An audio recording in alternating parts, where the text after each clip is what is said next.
কোনো মহিলার কপালে যদি 4টা পরীক্ষা আসে তাহলে ওই মহিলার কপাল পুড়েছে ব্যাপারটি এমন নয়, বরং ওই মহিলার তাকদীর আল্লাহ আরো পরিবর্তন করে দিচ্ছেন। 4টা পরীক্ষার মাধ্যমে আল্লাহ রাব্বুল আলামিন তার সম্মান বাড়িয়ে দিতে পারেন। সুবহানাল্লাহি বিহামদি। খুব চমৎকার একটা বিষয়। মা বোনদের ক্ষেত্রেও ইসলামে অনেক ইনস্ট্রাকশন রয়েছে। আমরা বেশিরভাগ ক্ষেত্রে আলোচনার সময় অনেক বন্ধুরা অনেক সময় কথা থাকে, হুজুর শুধু পুরুষদের জন্যই তো ওয়াজ করেন, আমাদের কি কোনো কিছু নাই?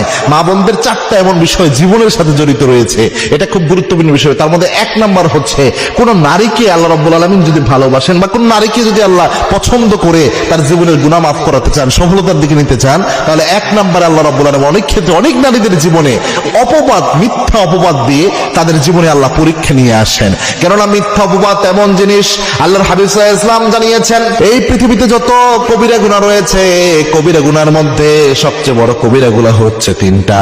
তার মধ্যে একটা হচ্ছে কওলা জুর ও শাহাদাতি জুর, মিথ্যা অপবাদ দেওয়া। অনেক সময় এমন হয় সমাজে চলতে ফিরতে একজন নারীর জীবনে সতীসাধী নারীর বিরুদ্ধে অনেক সময় মিথ্যা অপবাদ আসে। হয়তো সে হারাম কোনো কাজ করে নাই, তার ব্যাপারে হারাম রিলেশনের অপবাদ আসে। সে হারাম কোনো কাজ করে নাই, জানাবে বিচার অপরাধ আসে, মিথ্যা অপবাদ আসে। মিথ্যা অপবাদ যদি কোনো মেয়ের জীবনে আসে, তার মন খারাপের কিছু নাই। মনে রাখবেন, যে আপনার বিরুদ্ধে অপবাদ দিচ্ছে তার যত সওয়াব আছে আল্লাহ আপনার আমলনামায় তুলে দিচ্ছেন। আপনার যদি কোনো গুনাহ থেকে থাকে, ওই গুনাহগুলো ওই ব্যক্তির আমলনামায় অটোমেটিক চলে যাচ্ছে, এটা দিয়ে আপনার গুনাহ ঝরে যাচ্ছে। এজন্য মন খারাপ করবেন না। 2 নাম্বার, অনেক সময় পরীক্ষা হয় মেয়েদেরকে অবহেলার মাধ্যমে। কিভাবে? একজন নারী যেহেতু ঘরের পরিবেশে থাকে এবং আল্লাহ রাব্বুল আলামিন ন্যাচারালি নরমালি একজন পুরুষের অধীনস্থ নারীদের করে দিয়েছেন, আর রিজালু কাওয়ামুনা আলান নিসা।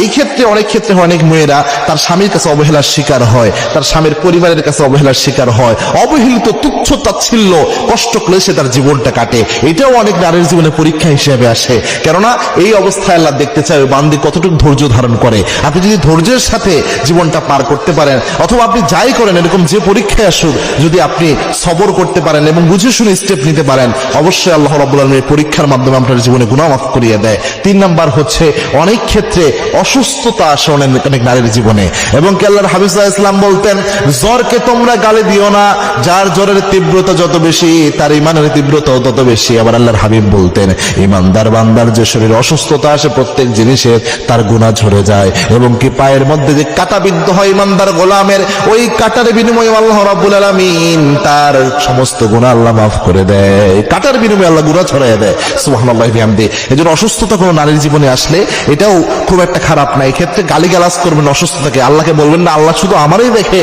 আর কাউরে দেখেন, এটা যেন না হয়। 4 নাম্বার হচ্ছে, যদি অভাব অনটনে কাটাতে হয় এই সময় ধৈর্য ধারণ করবেন। অনেক নারীদের জীবনে এটা হয়। ফাতেমা রাদিয়াল্লাহু তাআলা আনহার জীবনে দেখেছেন যে একটার পর একটা অভাব তার জীবনে এসেছে, সুতরাং এটা আল্লাহর দেওয়া পরীক্ষা। এই ক্ষেত্রে ধৈর্য ধারণ করতে হবে।